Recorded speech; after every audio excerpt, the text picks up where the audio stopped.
On the night I turned 18, the cake never left the box. My sister threw a tantrum in the middle of dinner, screaming, crying, demanding the spotlight. My parents gave it to her without hesitation. It was supposed to be my night. Instead, I sat at the table, candlelight flickering over a cake that wasn't cut, a song that wasn't sung. My mother followed her into her room. My father poured himself a drink. I stayed seated, silent, staring at the untouched candles until the wax dripped down to nothing. That's when I decided I wouldn't stay another day in that house, and I wouldn't leave without teaching them the cost of overlooking me. Backstory: my sister was always the center of the universe, loud, needy, dramatic, yet somehow always forgiven. I was the quiet one, the dependable one. I kept the house running while she burned it down daily. I thought turning 18 would change something, that maybe for once I would be seen. But the truth was obvious. My parents didn't want balance. They wanted chaos dressed as love. And I was nothing but a shadow in their perfect family portrait. I didn't argue that night. I didn't throw plates, didn't cry. I let them believe I was swallowing it down like always. But upstairs, I packed. Methodical, cold, every essential folded into bags. Documents, savings, the small things I had bought with my own money, gone before they noticed. Then I reached for the details they never paid attention to. The utilities were in my name: electric, internet, phone. Easier that way, they said, since I was so responsible. The emergency contacts for my sister's school and activities were also mine, because I always pick up the phone. They had built their fragile world on my shoulders. They just didn't realize it until I stepped away. At midnight, I logged in. Click. Electricity scheduled to cancel. Click. Internet shut off. Click. Family phone plan terminated. Then I drafted the emails. School administration, activity coordinators, doctors. Every number they gave under primary contact now gone.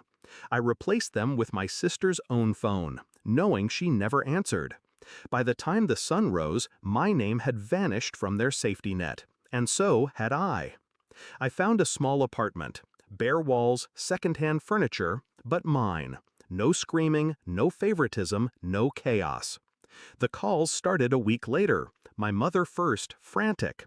"The school can't reach us. Why did you change the contact info?" I didn't answer. My father next, angrier. "The Wi-Fi's down. Fix it, now." Silence from me. Finally, my sister. "Why are you doing this? You're ruining everything."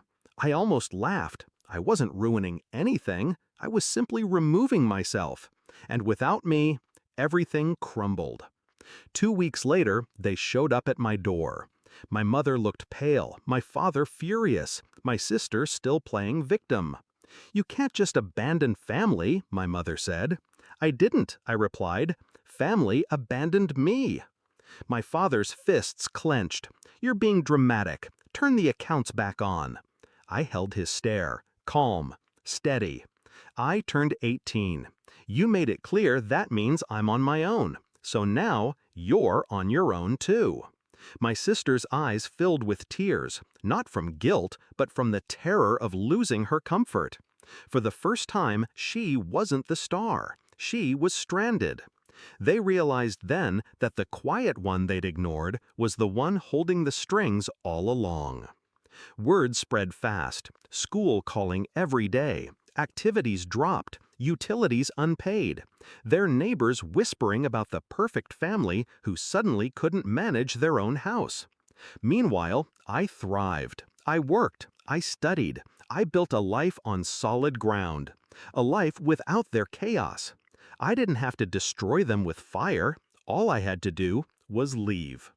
My 18th birthday ended without candles, without applause.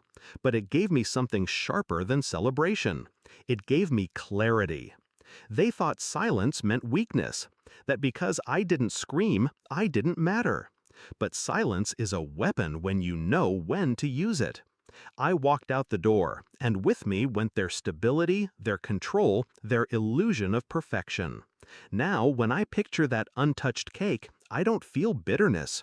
I feel power, because the night they erased me was the night I learned how easy it is to erase them. And I did.